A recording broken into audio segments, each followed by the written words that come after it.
Hi, everybody. Welcome to BS of the Week, episode 40. We just finished up week 10 of the Big Sky, heading into the playoffs. I am Patrick Driggett, coach of the Berlin Fire, and I am joined by my very good friend. Hi there, I'm Kevin Lucy, as you probably all know from the Glasgow Rushmores. Oh, wait, who are these people? As the same 10 both, people both, watch our show? both of them that watch, yeah. Yeah.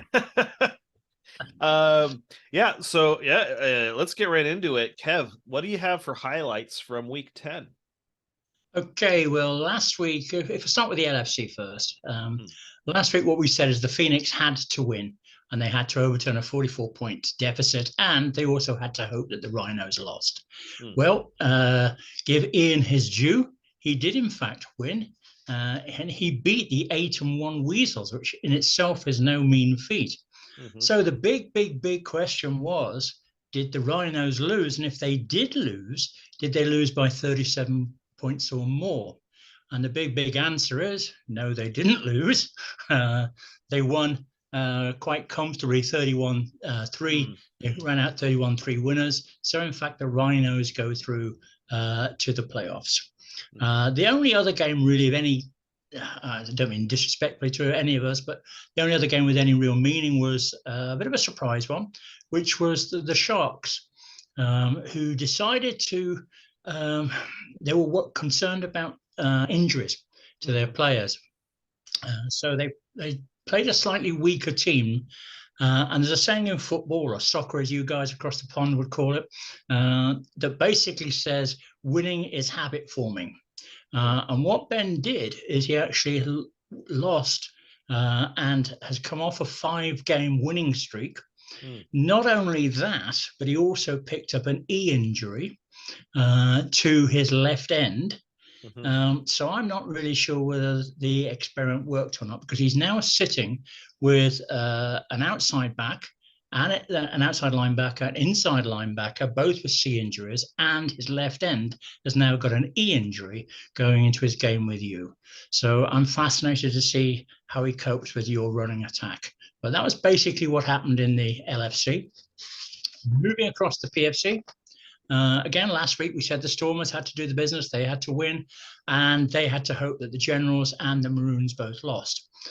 So again, the first part of it was Mark Stormers did go and win, but not only did they win, but they won by 44-0, Hmm. which then gave them a plus 57-point difference, which was quite handy because he needed to catch up points. So could Alex Generals lose by 10 or more points? Because if they did, then Mark's Stormers were through to the playoffs. But of course, the Generals were playing the Devils. So, as we probably might have guessed, they won quite comfortably 45-0. Hmm. So, the Generals booked their place in the playoffs. Um, Next one we had a look at was basically, and we're at last chance saloon now for the Warriors. What had to happen is the Maroons would have to lose by 29 points. However, they were playing the Beverly Bay Packers, so Yeah. losing by 29 points is not out of the question. Hmm. If they did lose, then the Stormers would go through. And now here we had a bit of a major shock. Tom here totally and utterly miscalculated, and he played a weaker team. And in fact, not only did he play a weaker team, but he also lost 17-42. That obviously meant that Scott's Maroons went into the playoffs, but it also meant that the Bay Packers dropped right down into third position in the playoffs. And that means that they have lost their bye week. Hmm. So Tom, as we know, is one of the best coaches in Big Sky. So it just goes to show that we're all human. We can all make mistakes, because I think Tom will admit that was a bit of a bloomer. Yeah. So those really were the highlights from last week. Awesome. Yeah. Well, let's talk about what Yeah. we have now. So we have a wild card round, first round of the playoffs. And let's talk about a lot of those teams. First off, we have my Fire, the Berlin Fire, going against the Sharks. I think it's a really interesting game. You know, the announcers have picked the Sharks to have an 11-point spread, and I can't disagree with them. I think, the Sharks offense is pretty stellar. They have a massive passing attack. but the Fire they're ranked fourth for passing defense. I run a 3-3, nickel. So in that regard, I'm not afraid. But where it looks trickier is the lack of rush defense we have, and the Sharks has a really good top 10 rushing game. So I think in that way, the Sharks look like they're in a really good position to advance, but the Fire aren't out yet. So I don't think it's a foregone conclusion, but the Sharks are looking relatively comfortable, though I did see Ben make a comment somewhere that like they wish that they hadn't drawn the Fire. So I think it's any given Sunday. Fire have won against better teams all season, so let's see how that goes. It'll be interesting to see how much weakened his defense is now with those three injuries. That's where it's going to be interesting, is if I can keep up with his offense. It's kind of irrelevant what happens on the defense. Not irrelevant, but you know what I mean. Yeah, and obviously home field advantage is always. Always, yeah. So next we have the Rhinos at Weasels. Now this is an excellent game. It's a division game. It's one in which the division champion Weasels lost earlier this season, 14-24. This game could go either way. The announcers gave it a spread of 2, which kind of agrees with that sentiment. Looking back at that regular season game much earlier in the season, the Weasels were down their defensive end Hughes and strong safety Hardhead. But was that enough? Is that did that give the Rhinos an edge? Who knows? Arguably the stats were pretty equal. There was no massive pass, there was some okay, I think there was 104 yards rushing or something like that. Nothing crazy though. It wasn't a blowout in any one statistic, that the turnovers, anything else. And so you could kind of argue maybe injuries was what it came down to.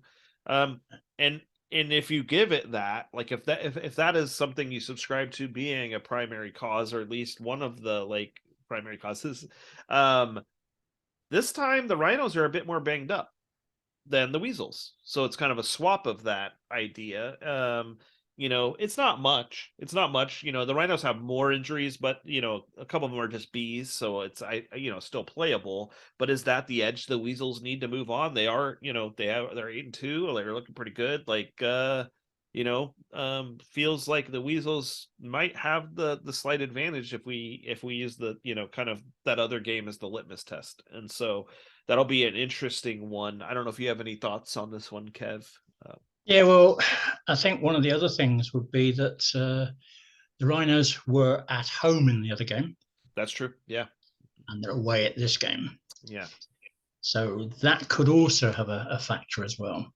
Absolutely. Yeah. Good point. It's going to be a close one. I agree totally with you. Yeah. It's a toss of a coin job. Yeah. I really hope this one goes into the 4th and we're all just on our, just sitting on pins and needles, reading through the play-by-play. So next we move over and we have the Generals at the Packers, which is an incredible wild card game. I mean, talk about 2 great teams meeting in the wild card, and one of them doesn't get to continue the tournament, so it's an incredibly interesting game. The Generals are spectacular on both sides of the ball.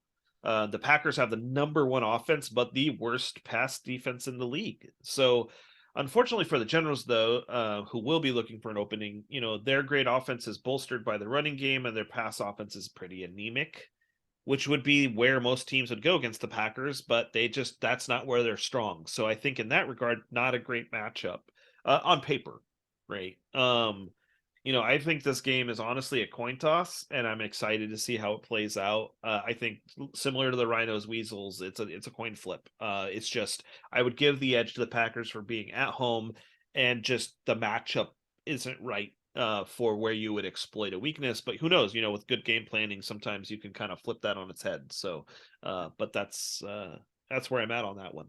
Any thoughts? I agree with you. I think Tom got a bit of awakening. I don't think he'll be doing that again. Yeah, I think at home they'll just be too strong. Yeah, well, that'll be fun. So we'll see how that one goes. I hope we get at least one upset here, right? So that'll be fun. And so lastly, we have the Maroons at the next one with that one I'm a little less, but I will say this. I can't imagine that the Rapiers are super excited to have, pulled the Maroons. The Rapiers are the favorite, but it is an uncomfortably close matchup. Scott Kramer, great coach, always a threat. He's going to game plan this thing and give the Rapiers a run for their money. But, the pass happy Rapiers certainly have to feel good when they're going against a pretty unremarkable pass defense of the Maroons. So with that, we can see kind of a big opportunity. Can the Maroons kind of stay with the Rapiers in scoring, of their own, and kind of force enough sacks and turnovers, to hold the Rapiers at bay, kind of give an opportunity for them to march forward and maybe make it a shootout. But the edge is kind of where the injuries stack up. And unfortunately, the Maroons there are also hurting. So they've got an uphill battle to climb.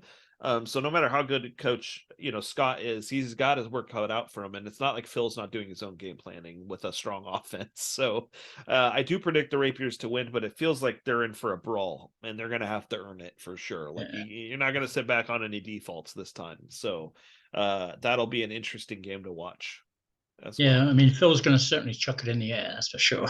Yeah. Well, yeah, that's no secret, I think. You're going to have to put your hard hats on, get into the air raid shelters, because this ball's going in the air. Yeah. Yeah. And it's really a case of what Scott can do to combat that, I think. Yeah. Yeah. And I think he'll have something. So it's interesting to see how effective it is. Because, Phil, I very early on in the season, he kind of said, hey, that there was a blueprint for how to beat the Rapiers. I just don't know that the Maroons can emulate that same strategy, right? And to be fair, most teams haven't been able to do that. Yeah. And so I think Phil's going to do what Phil does, and everybody knows what he's going to do, but it doesn't matter if you can't stop it. So we'll see. It'll be interesting. Indeed. Yeah, well, that's what we got going on. So that's an exciting week ahead. Yeah. I know we've got a lot going on right now, Kev. A lot of different events as we hit the postseason. So I'd love for you to give some reminders to all our viewers out there. Yeah, I mean, what tends to happen at this stage in the season is, for most of us, not you elite guys that are still in the playoffs, but for most of us, we start to turn off. But what I would warn is there's an awful lot of things that we've got to do before we turn off. The next draft is potentially going to be on the 9th of September. That's a live draft. That's the proposed date for that. But before then, we've got a lot of work to do, especially if you're, drafting 16th, 17th, 18th. First things first, what we've got to do is we've got to look at our coaching. We've got to start looking at poaching some coaches. Are we satisfied with our coaching staff? Because if not, rather, now is the time to do something about it. There's no point in getting to week 2, week 3 of the season and then going, my coaching staff isn't that great. Get the poaching offers in right now. Other thing we've got 2 things going on. As we know, Ben is doing an MVP for the Big Sky, but we've also got the Pro Bowl going on as well. So we need to start getting our votes in for the Pro Bowl. Let's start going through who was the best receiver, who was the best tackler, etc., and start picking our relevant Pro Bowl teams. Some of you will have noticed the trading boards are already up. Again, this sort of goes hand in hand with planning for your draft. Where are your weaknesses? Have you got extra draft picks? What do you want to do with your draft? Have you got a strategy going on, etc.? Because who's now is the trade time when they shouldn't with Conrad. But it's all a case of, you watch Conrad and he'll be trading like hell. And it's basically a case of now is the time to get those trades in, as it were. For those of you that have you all scouted for the for the draft, because I see there's a message up there, people giving unscouted seniors. Scouting could be your next star, and you don't know it yet. Yeah. So because when you scout a player and pick him at the draft, you're going to get an automatic lift to your team straight away. But again, that's important for those of us still playing, in college. Again, we've still got some training to do. We've all got training to do or coaching to do. Is it worth getting that extra 10 points to go into your youth or is it not worth it? You know, it's only a decision that you guys can make. So lots and lots going on. Obviously, as well, if you haven't, I think it's too late now for the early bird, but if you haven't signed up for next season, then do so, so that R&R know exactly what's going on. It helps them enormously. So that's basically what's happening. So there's loads still going on, even if you're, unfortunately, like my good self, out of the playoffs. There's still lots to be done before you can start switching off. So those be the reminders that I think people should be doing at the moment. Yeah, thanks, Kev. Those are great, and I hope everybody takes you up on them, because they're, some of those things are what make the game fun. When we recognize people through MVP, or with coaching, recognize that they have good staff, and we want to steal them for a good price. So lots of stuff there. So that's people downplay some of those things, but for the coaches that don't participate in some of this stuff, especially when it comes to like poaching and scouting, like that's the edge that some teams use to really, it's a numbers game. So use every opportunity you have to increase your probability. So thank you for those reminders. That's it. Exciting week coming up. And I hope that everyone has an awesome time reading those games on Friday, and seeing the results of those wildcard games, and best of luck to everybody. So, and Ben, I'll see you on the field. Goodbye, everyone. Bye.